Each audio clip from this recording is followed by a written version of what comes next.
질병통제예방센터가 뉴욕 등 코로나19 확진자가 다수 발생한 지역을 중심으로 코로나19 항체 검사를 시작했습니다. 백악관 태스크포스의 보건당국자들이 이번 주가 최악의 한 주가 될 수 있다는 우려를 연일 강조하고 있습니다.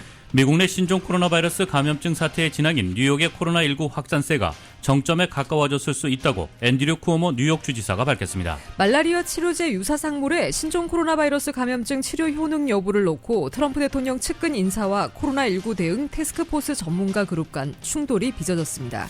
LA 카운티 당국이 코로나19 검사가 가능한 센터를 보여주는 드라이브 트루 맵을 공개했습니다. 가주 정부가 교도소 내에서 코로나 바이러스가 확산되는 것을 막기 위해 경범죄자와 죄질이 낮은 중범죄자들에 대해서는 보석금을 없애기로 했습니다. 코로나19 위기 수위가 최고조에 달하라 두려움이 증폭되고 있는 상황에서 주위의 어려운 이웃들을 보살피는 온정어린 나눔 캠페인이 한인 사회를 훈훈하게 데피고 있습니다. 코로나19 위기 상황 속에서 주민들의 안전을 위해 없어서는 안 될 최전선에서 근무하는 가주 내 필수 업종 종사자들은 자녀 양육비 보조를 받을 수 있게 됐습니다. 연방질병통제센터가 코로나19 확산을 막기 위해 외출 시 천 마스크나 스카프 착용으로 얼굴을 가리도록 권고하면서 마스크가 얼마나 효과가 있는지 궁금증이 증폭되고 있습니다. 코로나19 확산세가 정점에 달할 것이라는 보건당국자들의 경고로 집에서 보내는 시간이 길어지자 영상 제공 서비스와 게임 업체 등은 오히려 코로나19 특수를 누리고 있습니다. 레리 커들러 백악관 국가경제위원회 위원장이 미국의 신종 코로나 바이러스 감염증 대응과 관련해 국채 발행 가능성을 언급했습니다. 제닛 옐런 전 연방준비제도 의장은 신종 코로나 바이러스 감염증 사태로 미국의 2분기 국내 총생산이 최소 마이너스 30%의 역성장을 기록하고 실업률도 12에서 13%까지 급등할 것으로 전망했습니다. 유럽에선 프랑스와 영국에서 확산세가 이어지는 가운데 코로나19에 감염돼 병원에 입원했던 존슨 영국 총리가 상태 악화로 집중치료실로 옮겨졌습니다. 4.15 총선 빅매치 주자인 더불어민주당 이낙연 상임선거 대책위원장과 미래통합당 황교안 대표가 첫 토론회에서 맞붙었습니다. 뉴욕 증시에서 주요 지수는 신종 코로나 바이러스 감염증 확산 둔화에 대한 기대로 폭등 마감했습니다. LA 지역 내일도 비 소식이 있습니다. LA 지역의 내일 낮 최고 기온 63도, 밤 최저 기온 52도입니다. 이상은 이 시간 주요 뉴스입니다. 이 시간 주요 뉴스는 품격은 퍼스트 클래스, 가격은 비즈니스, 아시아나 비즈니스 스위트로 퍼스트의 편안함을 누리십시오. 아시아나 항공 제공입니다. 애청자 여러분 안녕하십니까? 조희정입니다. 안녕하십니까? 이균호입니다. 2020년 4월 6일 월요일 라디오 서울 이브닝 뉴스 1부입니다.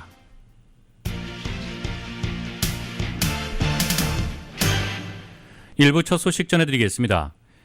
미국 내 코로나19 확진자 수가 35만 6,942명, 사망자 수는 1,524명으로 나타났습니다. 캘리포니아의 코로나19 확진자 수는 15,207명, 사망자 수는 359명입니다. 또 LA 카운티 내 코로나19 확진자는 오늘 420명이 추가돼 카운티 내 총 확진자 수는 6,360명입니다. 이로 인한 사망자는 15명이 추가돼 총 147명입니다. 바바라 페로 국장은 집에 충분한 생필품을 구비하고 있다면 65세 이상의 시니어를 비롯한 모두가 이번 주에는 쇼핑을 위한 외출 또한 자제할 것을 권고했습니다. 뱅크 오브 호프가 코비드-19 상황이 장기화됨에 따라 고객과 대면하는 직원 모두 마스크 쉴드를 착용하도록 하고 창구의 스니즈 가드 설치를 전 지점으로 확대하는 등 고객과 직원을 보호하기 위한 더욱 적극적인 대처에 돌입했습니다. 투명한 플라스틱으로 얼굴 전면을 가리는 마스크 쉴드는 코비드-19이 눈으로도 감염될 수 있다는 우려에 따라 전 지점에 배포돼 직원들이 착용했습니다. 또 기침이나 재채기를 통한 비말 감염을 막아주는 스니즈 가드는 확진자가 가장 많은 뉴욕과 뉴저지 지점에 설치된 데 이어 최근 LA를 비롯한 전국 지점으로 확대했습니다. 마스크 쉴드와 스니즈 가드를 이용하고 있는 직원들은 실질적으로 감염 위험이 감소될 뿐 아니라 심리적으로 안정돼 고객들을 더욱 편안한 마음으로 응대할 수 있다고 전했습니다. 케빈 김 뱅크 오브 호프 행장은 지점 내 10명 인원 제한, 손 세정제 비치 및 위생 소독 강화, 6피트 사회적 거리 유지와 더불어 이 같은 적극적인 대처를 통해 커뮤니티의 코비드-19 확산 방지를 위한 노력에 지속적으로 동참할 계획이라고 말했습니다. 코로나19 위기 상황 속에서 주민들의 안전을 위해 없어서는 안 될 최전선에서 근무하는 가주 내 필수 업종 종사자들은 자녀 양육비 보조를 받을 수 있게 됐습니다. 정현호 기자입니다. 개빈 뉴섬 주지사가 지난 4일 필수 업종 종사자들에 한해 자녀 양육비를 주정부가 보조해주는 긴급 행정명령에 서명했습니다. 이번 행정명령의 수혜를 받을 수 있는 필수 업종 종사자들은 병원 등 헬스케어 부분에서 근무하는 전문 의료 인력들, 구급요원, 경찰 등 치안당국 요원, 그리고 식품점에서 근무하는 직원 등입니다. 필수 직종 종사자들의 어린 자녀들에게는 차일드 케어나 애프터스쿨 프로그램 등록에 있어서도 우선권이 주어지게 됩니다. 이번 행정명령으로 혜택을 볼 수 있는 필수 직종의 구체적인 대상과 어떤 방법으로 주정부 보조를 받을 수 있는지 등 보다 세부적인 사항은 가주교육국과 사회보장국이 협업해 가이드라인을 마련 중이며 구체적인 가이드라인은 늦어도 오는 7일경에는 발표될 것으로 보입니다. 주지사는 이와 더불어 가주의 아동들이 연방정부의 푸드스탬프 프로그램인 스냅의 혜택을 더 폭넓게 누릴 수 있도록 스냅의 수혜자격 요건을 완화하는 행정명령도 발표했습니다. 코로나19으로 재정적인 타격을 입게 된 가정의 자녀들이 무료로 혹은 매우 저렴한 비용으로 골고루 균형 있는 식사를 할 수 있도록 하기 위한 것입니다. 라디오 서울뉴스 정연호입니다. 코로나19 확산세 속에 코로나19의 취약층인 시니어층은 간단한 병원 진료조차 받으러 외출하는 것도 망설여질 때가 있습니다. 코로나19 위기를 맞아 화상진료와 처방 서비스에 관심이 모아지고 있습니다. 보도에 임준영 기자입니다. 약만 처방받고 싶은 만성질환 환자나 여행 중 몸이 아픈 응급 상황이 발생할 경우 주치의에게 진단을 받기는 번거롭습니다. 이 점을 감안해 시간과 장소에 구애받지 않고 주치의와 화상진료와 처방을 받고 의학적인 조언을 받을 수 있는 프로그램에 관심이 쏠리고 있습니다. 토마토 시스템과 협업해 한국 기업 최초로 미국 온라인 화상진료 의료 서비스에 진출한 사이버 MD 케어는 암호화된 웹사이트를 통해 자신의 증세를 이메일로 주치의에게 전달, 주치의는 환자에게 이메일이나 전화를 통해 조언과 진단, 그리고 약 처방까지 해주는 프로그램입니다. 사이버 MD 케어 마케팅 디렉터 데이빗 강입니다. 그리고 온라인 화상 진료하고 이제 처방 전까지 다 온라인으로 받아서 처리하는 아주 편리하게 이런 컨셉이고요. 앞으로는 이번처럼 이 코로나 바이러스 같은 거 어떻게 많이 진행이 되면은 보다 유용하게 쓸 수 있는 메디컬 툴이 아닐까, 텔레메디슨이 아닐까 이렇게 생각합니다. 사이버 MD케어는 앞으로 2달 내에 각 메디케어 HMO와 협업해 본격적인 서비스를 시작할 것이라고 밝혔습니다. 65세 이상 메디케어 보험 가입자는 무료로 이용할 수 있으며 보험이 있는 사람은 소액만 내고 이용할 수 있습니다.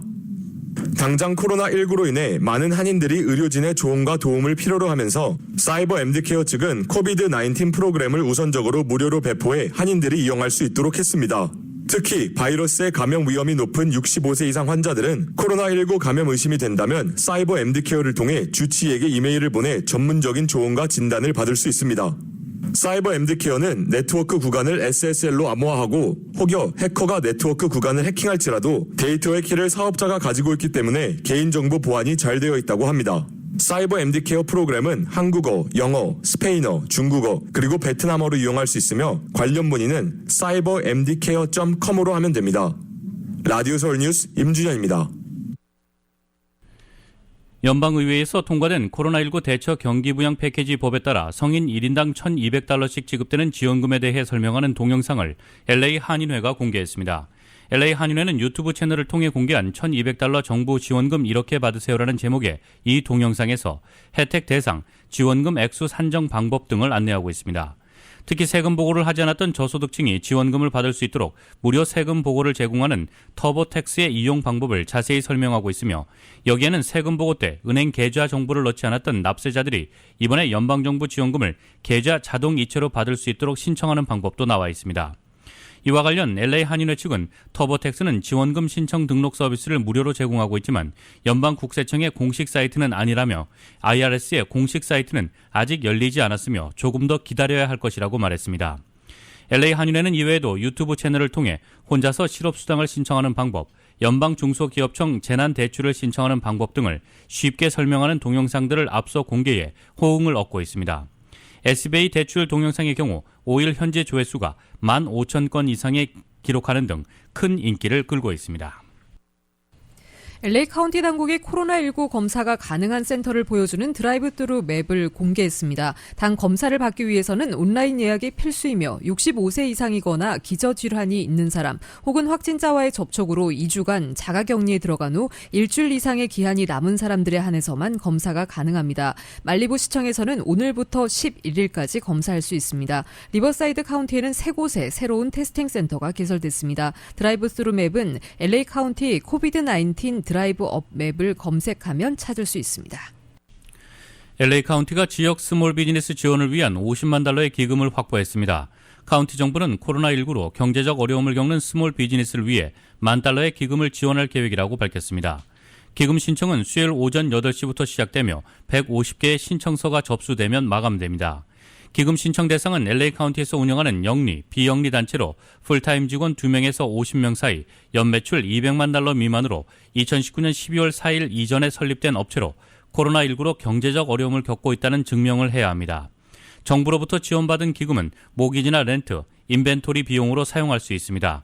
LA 카운티의 스몰 비즈니스 기금 신청 사이트는 수요일 아침 8시 workforce.lacounty.gov에서 확인할 수 있습니다.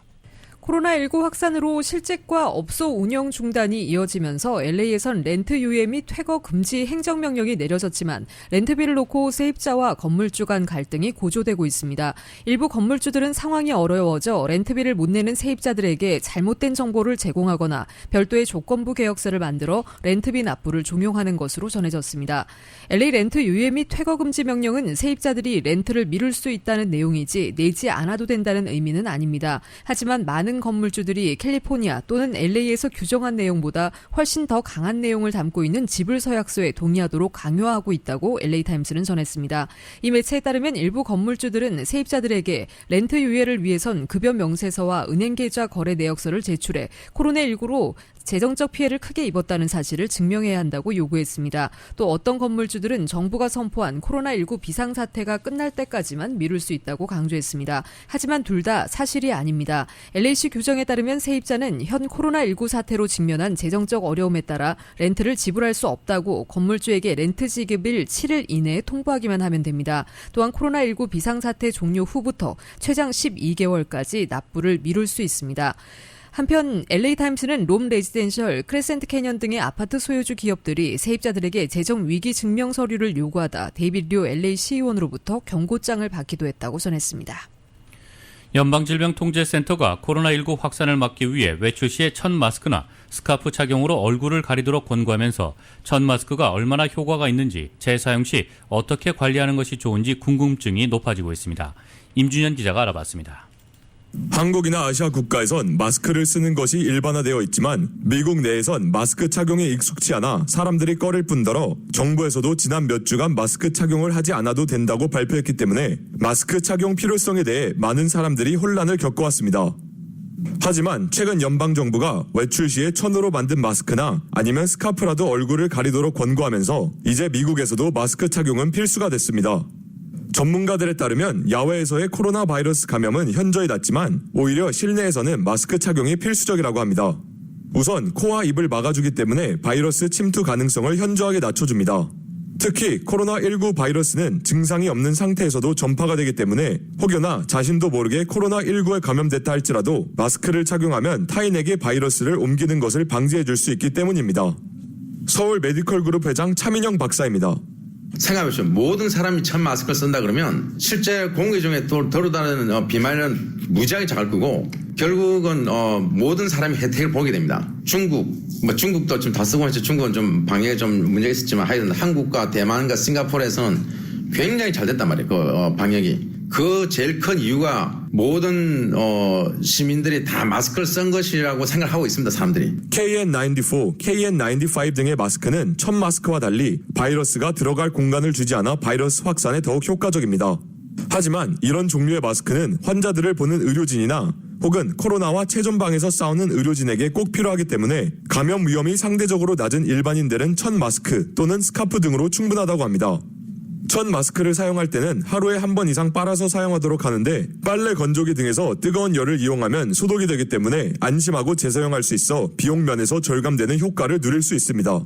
사실 제일 좋으면 이것을 사실 모든 국민이 이 N95가 너무나 많이 있다. 그럼 모든 사람이 다 써도 사실 좋을 것 같은데 지금은 현실적으로 부족하다 보니까 의료인에게 양보를 하라. 미국에서 그때부터 마스크를 전 국민 다 썼으면 지금의 반 이하로 떨어졌을 겁니다. 지금이라도 안 늦었어요. 늦다고 생각할 때 제일 빠른 때죠. 마스크를 빨리 다 준비해서 천 마스크라도 좀 두껍게 쓰면 훨씬 도움이 됩니다. 얼굴을 자주 만지는 것을 방지하기 위해 마스크를 편하게 착용하는 것이 좋습니다. 또 마스크를 만지기 전에 손을 씻거나 손 소독제를 사용하는 것이 바람직합니다. 비누로 물이 따뜻한 물이 더 좋습니다. 아주 꼼꼼하게 잘 씻길 바라고 수시로 씻으십시오. 뭐 물건 만졌다면 바로 씻도록 하시고 자기 얼굴은 만지지 마시고 가능한 한. 그러니까 시니어분들은 좀 힘들겠지만 좀 한 앞으로 2, 3주 길게 4주까지는 댁에서 계시고 나오지 마시고. 서울 메디컬 그룹에서는 유튜브를 통해 집에서 반데나나 손수건을 이용해 천 마스크를 만드는 방법을 알려주고 있습니다. 또 SMG 서울 메디컬 그룹 TV 유튜브 채널을 방문하는 분들에게는 마스크를 만들 수 있는 천 손수건을 무료로 배포하고 있습니다. 자세한 사항은 유튜브에 SMG 서울 메디컬 그룹 TV를 검색, SMG 손수건 무료 배포, 의료진을 도웁시다 동영상을 클릭하시면 됩니다. 라디오 서울 뉴스 임주현입니다. 코로나19 확산으로 인한 아시안 인종차별 및 혐오 범죄가 계속되고 있으며 이에 따라 한인들도 큰 피해를 입고 있습니다. 아시안 권익단체인 아시아퍼시픽 정책기획위원회가 개설한 신고 웹사이트에는 지난 2주간 1000건 이상이 보고된 상황이며 한인들의 피해 사례도 다수를 차지했습니다. 최근 한 71세 한인은 캘리포니아에서 5번 프리웨이를 이용해 장거리 운행 중 비도심 지역에서 한 편의점에 들렀는데 화장실 이용을 요청하자 편의점에서 쫓겨났습니다. 한 아시안은 지나가던 주민이 아시안 때문에 직장을 잃었다며 밀치는 바람에 크게 넘어져 허리와 목, 손이 다쳤습니다. 또 한 아시안 부모는 아이와 함께 공원에 산책을 나갔다가 한 백인으로부터 모든 사람을 아프게 하는 아시안 아이를 집으로 데려가라고 거세게 항의하는 봉변을 당해 신고했습니다. 또 다른 피해자는 지나가던 타인종으로부터 심한 욕설과 함께 아시안이 너무 많다, 너희 나라로 돌아가라라고 고함을 듣기도 했습니다. 이외에도 아시안이 운영하는 업소에 대한 기물 파손이나 직장 내 따돌림 등도 빈번히 보고되고 있다고 밝혔습니다. 이 같은 피해는 성인뿐 아니라 미성년까지 대상이 확대되고 있는데 관계자는 샌퍼난도밸리의 한 아시안 중학생이 친구들로부터 코로나19 확산이 아시안 때문이라는 비난을 받으며 구타를 당한 사건도 발생했다고 전했습니다. 이 단체에 따르면 아시안 혐오 차별 신고 사이트를 지난달 19일 개설했는데 이후 4월 1일까지 2주간 총 135건의 사례가 접수됐다고 밝혔습니다. 신고가 몰린 첫 1주간보다는 줄어들긴 했지만 여전히 많은 숫자가 보고되고 있다고 밝혔습니다. 인종별로는 중국계가 전체 피해 사례의 40%를 차지한 가운데 한인이 15%로 두 번째로 많았습니다. 연방이민당국이 신종 코로나 바이러스 감염증의 급속한 확산에 따라 지역사무소의 대면 업무 중단 조치를 오는 5월 3일까지 연장한다고 밝혔습니다. 연방이민서비스국은 지난달 18일부터 지역사무소와 망명신청사무소, 어플리케이션 서포트 센터에서 진행되는 영주권 및 시민권 인터뷰, 지문 채취, 망명신청, 시민권 선서 등 신청자와 직원이 직접 만나서 해야 하는 업무를 전격 중단한 바 있습니다. 이민서비스국은 당초 4월 1일부터는 다시 대면 업무를 재개할 계획이었지만 코로나19 사태가 걷잡을 수 없이 확산되면서 일단 4월 7일까지로 대면 업무 중단 조치를 1차 연장한 데 이어 다시 5월 3일까지로 또다시 재개를 늦춘 것입니다. 이민서비스국은 대면 업무를 제외한 모든 업무는 계속 진행될 것이라며 일단 5월 4일 정상적인 대면 업무 재개를 목표로 하고 있다고 밝혔습니다. 망명신청사무소도 인터뷰 취소 및 새로운 인터뷰 시간과 장소를 별도 통보한다는 방침입니다. 다만 급한 서비스는 연방이민국 서비스 웹사이트를 통해 온라인으로 서비스를 받을 수 있다고 이민당국은 밝혔습니다. 한편 이민서비스국은 노동허가 신청 연장 시 기존 채취한 지문 정보를 신청서 처리에 활용하고 있습니다. 이 불법 체류 청소년 추방 유예 프로그램 갱신에도 기존 지문 정보와 사진을 이용할 방침입니다. 코로나19 위기 수위가 최고조에 다다라 두려움이 증폭되고 있는 상황에서 주위의 어려운 이웃들을 보살피는 온정어린 나눔 캠페인이 한인 사회를 훈훈하게 데우고 있습니다. 비영리 단체인 한인타운 청소년회관 KYCC는 코로나19로 인해 경제적 어려움을 겪는 타운 내 저소득층 주민과 노인층 그리고 자영업자들을 돕기 위해 식료품과 생필품 나눠주기 그리고 식사 배달 캠페인에 돌입했습니다. 보도에 정효동 기자입니다. 지난 45년 동안 한인타운 저소득층을 위해 다양한 서비스를 제공해온 한인청소년회관 KYCC가 코로나19 확산으로 경제적인 어려움에 처해 식료품과 생필품을 구하지 못하고 있는 주민들을 돕기 위해 KYCC 러브 K타운 캠페인을 전개합니다. 이번 캠페인에는 KYCC를 중심으로 한미은행, 허브윌슨 LAC 10지구 시의원, 데이빌류 LA시 4지구 시의원 그리고 길세디오 LA시 1지구 시의원실이 협력해 경제적, 신체적인 어려움으로 생필품과 식재료를 구입하지 못하는 사회적인 소외계층을 대상으로 따뜻한 식사 그리고 각종 식료품과 생필품을 배달해 줍니다. KYCC의 스티브 강 대외협력 디렉터입니다. 네, 일단 한인타운에 저소득층 아파트가 굉장히 많습니다. 그리고 KYCC에서 매니지하고 있는 빌딩이 8개가 있고요. 그래서 일단 저희가 매니지하고 있는 빌딩에서 시니어 분들을 타겟을 해서 전화를 드려서 꼭 필요하신 분들만 일단 선정을 했고요. 그 외에 한인타운에서 KYCC에서 연락 주신 분들이 굉장히 많아요. 그래서 선착순 100명으로 저희가 일단은 캡을 했지만 다음 주부터는 이것을 계속 늘릴 예정입니다. 이 캠페인을 위해 치키타 브랜드 인터내셔널에서는 바나나 3,000개, 아일랜드 레스토랑에서는 식사 100인분, 익명의 기부자가 쌀 2,000파운드, 화랑 청소년재단과 한인타운 내 가시센터에서 각종 생필품과 식료품이 담긴 케어 패키지를 기부해 나눔 캠페인에 동참했습니다. 우선 이번 주에는 타운 내 식당에서 구매한 식사를 저소득층 주민 100명에게 주 3회 전달할 예정이며 추가로 기업이나 개인의 후원이 확보되면 저소득 수혜층 그리고 식사 배달을 담당하는 타운 내 식당 숫자도 확대할 계획입니다. 식사 외에도 저소득층 가정과 연장자들에게 매주 손세정제와 소독용품, 비누, 휴지 등 생필품도 전달합니다. 이번 캠페인을 후원하는 한미은행의 만일의 행장입니다. 전례 없는 코로나 바이러스 위기 속에서 이번 캠페인은 커뮤니티 비즈니스와 소외계층 모두에 도움이 되는 좋은 계기가 될 것이라 생각합니다. 한미은행은 늘 고객과 함께 성장하는 커뮤니티 은행으로서의 역할에 최선을 다하겠습니다. KYCC의 이사진과 직원, 후원업체, 그리고 커뮤니티 조력자들의 도움으로 소외된 계층에는 음식과 생필품을 전달하고 바이러스 확산으로 경제적인 타격을 입은 타운 내 식당에서 음식을 배달해 저소득층 주민들의 생계를 돕고 영업에 어려움을 겪는 타운 식당도 살리자는 것이 캠페인의 취지입니다. 네, 지금 많은 분들이 봉사나 여러 가지 지원 문의가 들어오고 있는데요. 지금 현재 펀딩이 좀 부족한 부분입니다. 왜냐하면 이런 분들에게 핸드 세니타이저나 음식이나 이런 꼭 필요한 아이템들을 구입해야 되기 때문에 그러한 온라인 펀드레이징을 시작을 했고요. 저희 kyccla.org 웹사이트로 가시면 후원하실 수도 있고요. 아니면 이런 물품들을 도네이트하고 싶다 하면 KYCC에 연락 주셔도 되고요. 라디오 서울 뉴스 정현호입니다. 미국이 뉴욕 등 코로나19 확진자가 다수 발생한 지역을 중심으로 코로나19 항체 검사를 시작했습니다. 코로나19가 실제 얼마나 광범위하게 전파됐는지를 확인하는 한편 면역력이 형성된 미국인들을 사회로 복귀시키는 발판을 마련하기 위해서입니다. YTN의 보도입니다. 미국 질병통제예방센터가 코로나19 무증상 환자 규모를 파악하는 데 도움이 될 수 있는 항체 검사를 시작했다고 미 정치 전문 매체 폴리티코 등이 보도했습니다.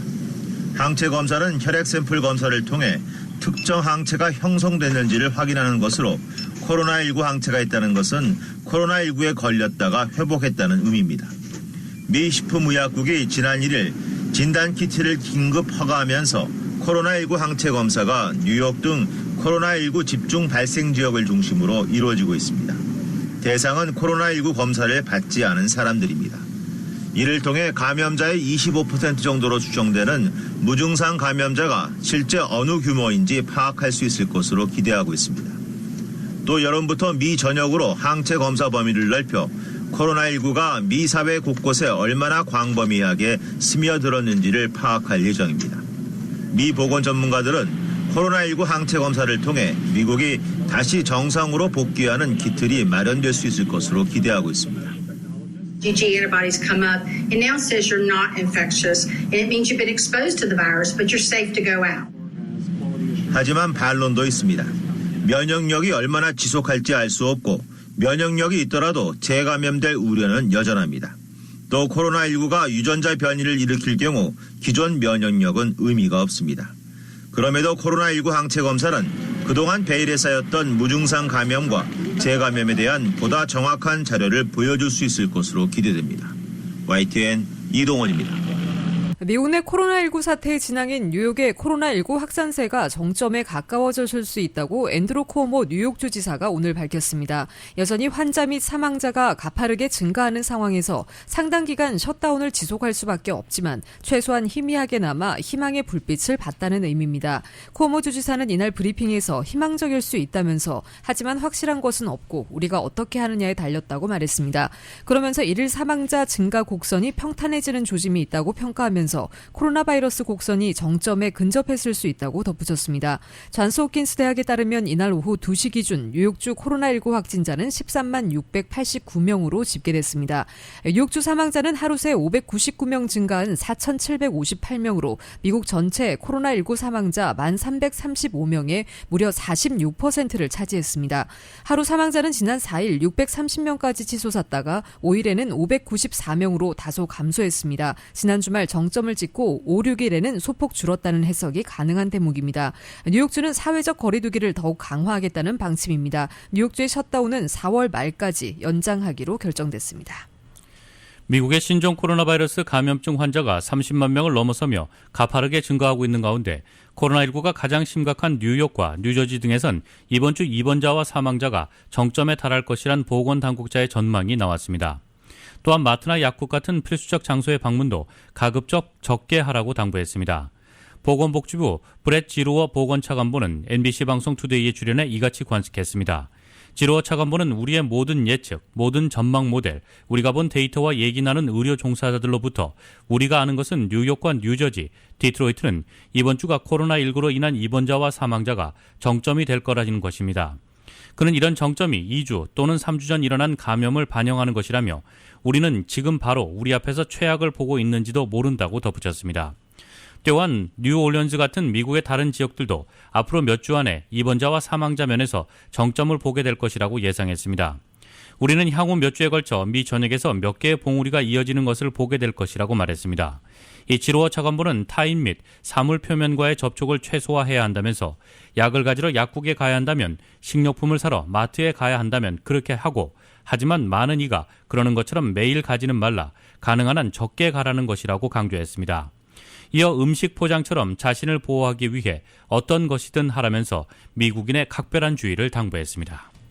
밤새 뉴욕 증시와 유럽 증시가 코로나19 확산이 둔화될 수 있다는 기대감 때문에 큰 폭으로 올랐습니다. 하지만 당분간 전례 없는 경제 충격은 피할 수 없을 것이라는 우울한 경제 전망도 잇따라 나왔습니다. KBS의 보도입니다. 뉴욕 증시와 유럽 증시가 일제히 급등했습니다. 다우존스 지수 등 뉴욕 증시 3대 지수는 7% 넘게 올랐습니다. 유럽의 주요 증시 역시 4에서 5% 상승했습니다. 미국과 유럽에서 코로나19 확산이 진정될 수 있다는 기대감이 시장에서 호재로 작용했습니다. 지난 주말 미국 뉴욕주에서 코로나19 신규 사망자가 처음 줄었고 이탈리아와 스페인 등 일부 유럽 국가에서도 감소 추세를 보였습니다. We're starting to see light at the end of the tunnel, and hopefully in the not too distant future we'll be very proud of the job we all did. 전문가들은 뉴욕에서 발병이 정점을 찍은 것 같다며 코로나19 진정에 대한 기대감을 감추지 않았습니다. We can get a pretty good snapback, okay? A good snapback. That's my hope. 하지만 코로나 사태로 인한 경제 피해가 본격화될 것이라는 우려가 잇따라 제기됐습니다. IMF는 블로그를 통해 코로나19 대유행이 세계를 경기 침체로 몰아넣었다면서 2008년 세계 금융위기 때보다 악화될 것이라고 진단했습니다. 이 때문에 미국 경제에 전례 없는 충격을 주고 있고 이 혼란은 신흥시장으로 퍼지기 시작했다고 평가했습니다. 제닛 옐런 전 미 연준 의장도 CNBC 방송과의 인터뷰에서 코로나 사태로 미국의 2분기 국내 총생산이 최소 마이너스 30% 역성장을 기록하고 실업률도 13%까지 급등할 것으로 내다봤습니다. 이 같은 우울한 전망에도 불구하고 일부 경제학자들은 이번 사태가 예전 경제 대공황과 성격이 다르기 때문에 확진자가 줄고 이른바 셧다운이 풀리면 올 하반기에도 다시 반등할 수 있다며 정부의 적극적인 부양책을 강조했습니다. 뉴욕에서 KBS 뉴스 김철우입니다. 제닛 옐렌 전 연방준비제도 의장은 신종 코로나 바이러스 감염증 사태로 미국의 2분기 국내 총생산이 최소 마이너스 30%의 역성장을 기록하고 실업률도 12에서 13%까지 급등할 것으로 전망했습니다. 옐런 전 의장은 경제 매체인 CNBC의 방송에 미국 경제는 코로나19 사태로 현재 완전히 충격적인 하강의 고통 속에 있다며 이것은 현재의 데이터 통계에 아직 반영되지 않았다면서 이같이 밝혔습니다. 옐런 전 의장은 우리가 적시에 실업률 통계를 가지고 있다면 현 시점에서 실업률은 아마 12%나 13%까지 오를 것이고 GDP 감소도 최소 30%에 달할 것이라며 나는 더 높은 숫자를 봐왔다고 강조했습니다. 옐런 전 의장은 이것은 거대하고 전례가 없고 파괴적인 충격이라면서 가능한 한 빨리 정상으로 돌아가기를 희망한다고 말했습니다. 옐런 전 의장은 지난달 30일 브루킹스 연구소 화상 이벤트에서 이 분위기 경제 활동은 연율로 20%대 감소할 수 있다고 전망한 바 있습니다. 이 미국의 3월 실업률은 코로나19 사태가 일부 영향을 미치면서 전달에 3.5%에서 4.4%로 상승했습니다. 이 옐런 전 의장은 향후 경제에 V자형 반등이 가능하다면서도 결과가 더 나쁠까 우려스럽고 경제가 셧다운된 기간에 얼마만큼의 피해를 보느냐에 달려있다고 지적했습니다. 옐런 전 의장은 주식시장을 비롯한 금융시장 안정을 위한 방안으로 연준의 주식 매입 여부에 대해서는 당장은 필요 없지만 향후 상황에 대비해 의회가 연준에 그 같은 권한을 부여할 필요가 있다고 밝혔습니다. 세계통화기금 IMF는 오늘 신종 코로나 바이러스 감염증 대유행이 세계를 경기 침체로 몰아넣었다면서 중국에서 고무적인 회복 징후가 있지만 재발을 배제할 수 없다고 신중한 태도를 보였습니다. IMF는 감염병 대유행의 경제 충격에 관한 초기 관점이라는 블로그 글에서 올해 경기 침체는 2008년 글로벌 금융위기 때보다 나쁠 것이라며 새로운 감염과 정부의 억제 조치가 급격히 증가하면서 경제적 피해가 모든 나라에 걸쳐 늘어나고 있다고 밝혔습니다. IMF는 대유행의 경제적 결과는 전례 없는 속도와 심각성으로 이미 미국에 충격을 주고 있다며 최근 2주간 실업급여 신청이 거의 1,000만 건에 달한 점을 상기한 뒤 이처럼 급격하고 충격적인 증가는 이전에 결코 보지 못한 것이라고 말했습니다. 다만 IMF는 중국의 산업 및 수송활동을 간접적으로 보여주는 지표인 이산화질소 농도가 지방에서 완만하게 상승했다는 점을 제시하고 1월에서 2월까지 급격히 감소한 이 농도는 새 감염자가 줄고 중국이 엄격한 억제 조치를 서서히 완화하면서 증가해왔다고 말했습니다. IMF는 또 중국의 회복은 비록 제한적이지만 고무적이라며 억제 조치가 전염병 통제에 성공하고 경제활동 재개의 길을 닦을 수 있음을 시사하는 것이라고 평가했습니다. 유럽에선 프랑스와 영국에선 확산세가 이어지고 있는 가운데 코로나19에 감염돼 병원에 입원했던 존슨 영국 총리가 상태 악화로 집중치료실로 옮겨졌습니다. 마스크에 대한 여전한 논란 속 착용 권고나 의무화하는 지역도 속속 나오고 있습니다. KBS의 보도입니다. 유럽의 코로나19 확진자는 70만 명을 넘어섰습니다. 프랑스는 확진자가 하루 새 5천여 명 늘어 모두 9만 8천 명을 넘었고 영국은 사망자는 사흘 연속 감소했지만 확진자가 3,800명 늘어 총 5만 명을 넘어섰습니다. 확진 판정을 받고 자가격리 끝에 병원에 입원했던 존슨 영국 총리는 상태가 악화돼 집중치료 병상으로 옮겨졌습니다. BBC는 존슨 총리가 현재 의식이 있지만 정확한 상태는 알려지지 않고 있고 증상이 악화되면서 의료팀 조언에 따라 집중치료를 받고 있다고 보도했습니다. 또 총리가 열흘째 자리를 비우면서 도미닉 라브 외무장관의 직무대행을 요청했다고 전했습니다. 마스크 효과 논란 속에 이탈리아에선 피해가 심각했던 롬바르디아에 이어 토스카나주도 외출 시 마스크를 반드시 착용해야 한다는 행정명령을 시행했습니다. 프랑스도 국립의학 아카데미가 외출 시 마스크 착용을 의무화해야 한다고 권고하면서 논쟁이 확산되고 있습니다. 감염자가 아니면 착용할 필요가 없다고 강조해온 프랑스 정부 지침과 엇갈리기 때문입니다. Parce qu'en population générale n'est pas recommandé et n'est pas utile. Les Français ne pourront pas acheter de masques dans les pharmacies parce que ce n'est pas nécessaire quand on n'est pas malade. 반면 세계보건기구 WHO는 의료용 마스크 공급이 부족한 상황에서 일반인들 착용이 대중화될 경우 수요 부족이 악화될 수 있다며 의료진에게 마스크가 우선 공급돼야 한다고 강조했습니다.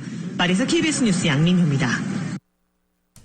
중국은 코로나19 상황이 진정됐지만 경제에 대한 충격이 현실화되고 있습니다. 문을 닫는 기업들이 속출하고 실업자가 2억 명이 넘는다는 추정까지 나오고 있습니다. YTN의 보도입니다. 코로나19가 전 세계로 확산하면서 중국의 의료용품 주문이 연일 폭주하고 있습니다. 마스크는 물론 보호복과 체온계, 검사 장비 등 가리지 않고 팔려나가고 있습니다. 중국은 지난 한 달여 동안 마스크 38억여 개를 비롯해 모두 1조 7천억 원어치를 수출했습니다. 加强出口产品质量监管，有序扩大医疗物资出口。 하지만 중국 경제 전체로 볼 때 의료용품의 수출은 반짝 특수에 불과합니다. 코로나19로 소비가 급감하면서 지난 1분기에 문을 닫은 기업이 46만 개나 됩니다. 폐업하는 기업들이 속출하면서 실업률도 급증하고 있습니다. 지난 1, 2월 공식 실업률은 6.2%. 하지만 이것은 도시 실업률에 불과하고 실제로는 이보다 4배나 높다는 분석이 나왔습니다. 농민공과 서비스업 종사자 등까지 포함하면 전체의 4분의 1인 2억여 명이 일자리를 잃었다는 겁니다. 중앙은행인 인민은행 관계자조차 가능성은 낮지만 대공황의 위험도 경계해야 한다고 언급했습니다. 올해 1분기에 중국이 마이너스 성장을 할 것이라는 전망도 이제는 공공연히 나오고 있습니다. 중국은 이번 주에 우한에 대한 봉쇄를 해제하고 경제 정상화에 탄력을 붙일 예정입니다. 하지만 코로나19 때문에 외국인의 입국을 막아놓은 중국의 경제가 언제 회복세로 돌아설 수 있을지 가늠하기가 쉽지 않습니다. 베이징에서 YTN 강성웅입니다. 한국 소식 전해드리겠습니다. 문재인 대통령이 취임 후 처음으로 5대 금융지주 회장들과 국책은행장들을 한자리에서 만났습니다. 경제에서 금융의 역할은 방역 현장의 의료진과 같다면서 100조 원 비상금융조치가 신속히 이루어져야 기업과 소상인공인을 살릴 수 있다고 강조했습니다. YTN의 보도입니다. 지난달 첫 비상경제회의가 내놓은 1호 조치는 소상공인에 대한 금융지원이었습니다. 오늘 조치들은 소상공인 등이 가장 긴급하게 요청하는 금융지원 대책들입니다. 하지만 신청자들이 대거 몰리면서 대출 상담조차 밀려있는 상황. 언제까지 기다리라는 건지 거센 항의가 나오기도 했습니다. 이런 대출 병목 현상이 제기되자 문재인 대통령이 청와대 참모회의를 취소하고 5대 금융지주 회장들과 국책은행장들을 한자리에서 만났습니다. 문 대통령은 코로나19의 직격탄을 맞은 소상공인에 대한 신속한 지원을 당부했습니다. 금융은 방역 현장의 의료진과 같습니다. 의료진의 헌신이 환자들을 구하듯이 적극적인 금융이 기업과 소상공인 자영업자들을 살릴 수 있습니다. 100조 원 규모의 비상금융조치도 적시적소에 시행되는 게 중요하다고 강조했습니다. 적극적인 자금 공급 과정에서 생긴 과실은 면책 대상이라는 점도 밝혔습니다. 특별히 다른 고의가 없었다면 기관이나 개인에게 정부나 금융당국이 책임을 묻는 일은 없을 것입니다. 이 점을 분명히 약속드립니다. 문 대통령은 100조 원 규모의 정부 대책이 금융권 전체의 협조 없이는 불가능했다면서 정부와 금융권이 함께해야 위기를 극복할 수 있다고 강조했습니다. 참석한 은행장들은 상황에 따라 추가적인 금융 분야 대책이 필요할 수 있다고 언급하고 그럴 경우 재정과 한국은행이 적극적으로 금융기관을 지원해 줄 것도 요청했습니다. YTN 김도원입니다. 4.15 총선 빅매치 주자인 더불어민주당 이낙연 상임선거 대책위원장과 미래통합당 황교안 대표가 첫 토론회에서 맞붙었습니다. 역시 코로나19 사태에 대한 공방이 뜨거웠는데 이 위원장은 통합당의 코로나19 지원 대책이 오락가락한다고 비판한 반면 황 대표는 대응에 실패한 정부, 여당이 자화자찬만 일삼는다고 반격했습니다. YTN의 보도입니다. 당의 선거를 진두지휘하는 두 후보답게 토론은 초반부터 총선 최대 현안인 코로나19 사태에 집중됐습니다. 더불어민주당 이낙연 상임선거대책위원장은 미래통합당의 주장이 오락가락한다며 견제구를 날렸습니다. 초기엔 세금 지출조차 반대하던 통합당이 추경에 신중해야 한다며 한 발 물러서더니 이젠 1인당 50만 원 지급 방안까지 내놨다는 겁니다. 이 위원장이 3차 추경 가능성까지 띄우자 황 대표는 국민의 부담을 지우지 않는 선에서 지원하자는 게 통합당의 일관된 입장이라며 날을 세웠습니다. 제도에 포섭되어 있지 않은 사각지대의 고통받는 분들에 대한 지원책이 3차 추경에는 광범하게 반영될 필요가 있다고 생각합니다. 우리가 얘기한 것을 받은 거죠. 70%의 선정 기준도 불투명해서 이게 공정하지 못할 수도 있고 또 그 선정 작업을 하다가 또 시간이 많이 지납니다. 이어 황 대표는 코로나19 대응에 대한 해외의 긍정적 평가는 의료진과 시민 덕인데 정부와 여당은 초기 대응에도 실패해놓고 자화자찬만 한다며 맞받아쳤습니다. 통합당의 정권 심판론을 두고도 정면 충돌했습니다. 황 대표가 좌파 독재가 나라를 망가뜨렸다고 맹공을 펼치자 이 위원장은 나라를 망가뜨린 건 이전 정부라며 논쟁을 피하지 않았습니다. 멀쩡한 나라를 2, 3년에 망가뜨렸다. 이렇게 말씀을 여러 차례 하시는데 헌정사상 초유의 대통령이 탄핵이 이루어진 나라가 멀쩡했을까? 자유시민민주주의가 아니라 그 반대의 길을 가고 있기 때문에 좌파 독재의 길을 가고 있다. 이렇게 말씀을 드리는 것입니다. 2년 만에 무너지기 시작했습니다. 이 문제와 정치적인 입장은 달리 판단해야 된다고 생각합니다. 지역 현안부터 국가 위기 상황, 국정 책임까지 팽팽한 기싸움을 벌인 두 후보의 신경전은 선거 막판으로 갈수록 더욱 첨예하게 대립할 것으로 보입니다. YTN 송재인입니다.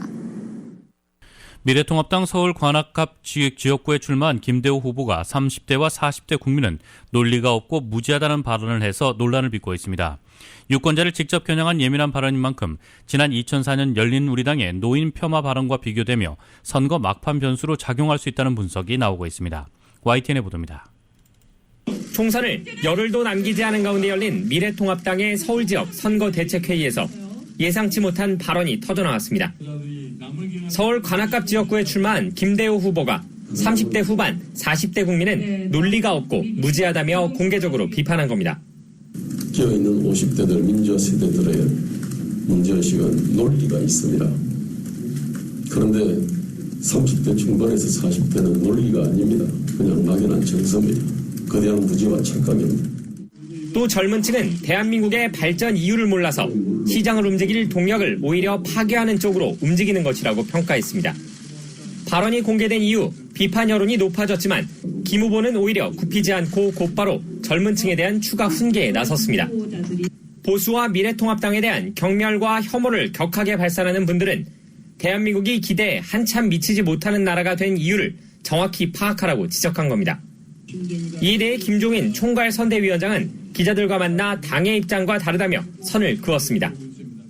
특히 김 후보의 성격에 문제가 있다고 생각한다며 운동권이었다가 변신한 김 후보가 자신에게 맞지 않는 것에 대해 감정적 표현을 한 것일 뿐이라고 일축했습니다. 황교안 대표 역시 대단히 부적절한 발언이라며 급히 진화에 나섰습니다. 논란이 커지자 김 후보는 SNS를 통해 사려 깊지 못한 발언이었다며 3040 유권자와 통합당 후보들에게 사과한다고 밝혔습니다. 이번 발언은 지난 2004년 총선을 앞두고 당시 열린우리당 정동영 의장이 했던 노인 폄하 발언을 떠올리기에 통합당은 바짝 긴장한 분위기입니다. 당시 정 의장은 60대에서 70대가 투표하지 않아도 된다고 말했고 직격탄을 맞은 열린우리당은 180석 이상 압승을 기대했던 것과 달리 과반을 겨우 달성한 수준에 그쳤던 겁니다. 미래는 20대, 30대들의 무대라고. 그런 의미에서 한 걸음만 더 나아가 생각해보면 60대 이상 70대는 투표 안 해도 괜찮아요. 그분들은 꼭 그분들이 미래를 결정해놓을 필요는 없단 말이에요. 일단 통합당은 후보 사과 뒤에 여론을 지켜본 뒤 징계 여부를 검토하겠다는 방침입니다. YTN 김주영입니다. 코로나19에 감염된 뒤 위중한 상태에 이르는 30에서 50대 환자 비율이 늘고 있는 것으로 나타났습니다. 65세 이상의 고령층, 기저질환이 있는 사람들을 주로 심각한 상태에 이르도록 만드는 특징이 있는데 세계보건기구 WHO는 최근 이와는 다른 환자군의 위험성을 경고했습니다. WHO 전염병 학자 마리아 반 케르크호프 박사는 지금 우리가 집중해야 할 부분은 집중치료실에 있는 환자들의 연령 분포라며 이탈리아와 중국을 보면 50대는 물론 40대, 심지어 30대 젊은 환자들까지 집중치료실에 입원해 사망하는 케이스가 늘고 있다고 말했습니다. 기저질환이 없는 60세 이하의 건강한 연령대에서 코로나19로 중환자실에서 생을 마감하는 사례가 증가하고 있다는 것입니다. 마리아 박사는 이 같은 현상이 일어나는 원인에 대한 상세한 분석과 이해가 필요하다고 보고 있습니다. 더불어 WHO는 마스크 부족 사태를 겪고 있는 현재 의료용 마스크 사용의 우선순위는 병원에서 일하는 의료계 종사자들에게 있다는 점도 강조했습니다. 바이러스가 공기 전파될 가능성이 제기되면서 공기 중 바이러스가 가장 많이 떠도는 공간인 팬데믹 최전선에서 일하는 의료계 종사자들의 마스크 착용이 무엇보다 중요하다는 설명입니다. 단 코로나19 대유행의 주된 원인은 여전히 환자의 기침과 이로 인해 오염된 물건들입니다. 따라서 마스크 착용과 더불어 손 씻기와 사회적 거리두기 역시 계속해서 지켜야 할 행동 수칙입니다. 의학 전문가들은 마스크를 착용한 상태에서도 사람들이 많이 모이는 공공장소에서는 일정 거리를 반드시 유지할 것을 당부하고 있습니다. 뉴욕 증시에서 주요 지수는 신종 코로나 바이러스 감염증 확산 둔화에 대한 기대로 폭등했습니다. 오늘 뉴욕 증권거래소에서 다우지수는 전장보다 1627.46포인트, 7.73% 폭등한 22,679.99에 거래를 마쳤습니다. S&P 500 지수는 전장보다 175.03포인트, 7.03% 오른 2,663.68에 기술주 중심의 나스닥도 540.16포인트, 7.33% 폭등한 7,913.24에 장을 마감했습니다. 시장은 코로나19 확산 추이와 국제유가 동향 등의 촉각을 곤두세웠습니다. 코로나19에 대한 우려가 여전하지만 유럽과 미국에서 상황이 진정될 수 있다는 기대가 부상하면서 투자 심리를 지지했습니다. 이날 업종별로는 기술주가 8.78% 폭등하며 장을 이끌었고 금융주도 7.46% 올랐습니다.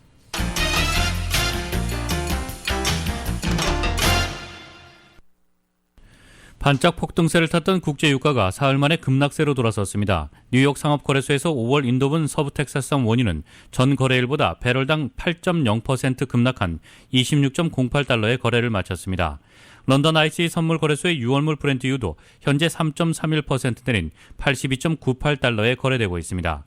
산유국들의 감산 논의에 진통이 예상되면서 투자 심리가 급격히 악화됐습니다. 사우디아라비아와 러시아가 신경전을 벌이는 가운데 당초 이날로 예정됐던 오펙 플러스 화상회의는 오는 9일로 연기된 상태입니다. 앞서 5월물 서부 텍사스산 원유는 지난 2일 24.7%, 3일에는 11.9% 폭등했습니다. 이로써 지난주 32% 가까이 치솟으면서 주간 기준으로 역대 최고의 상승을 기록한 바 있습니다. 국제 금값은 강세를 보였습니다. 뉴욕 상품거래소에서 6월 인도분 금은 전 거래일보다 온스당 2.9% 오른 1693.90달러에 거래를 마쳤습니다.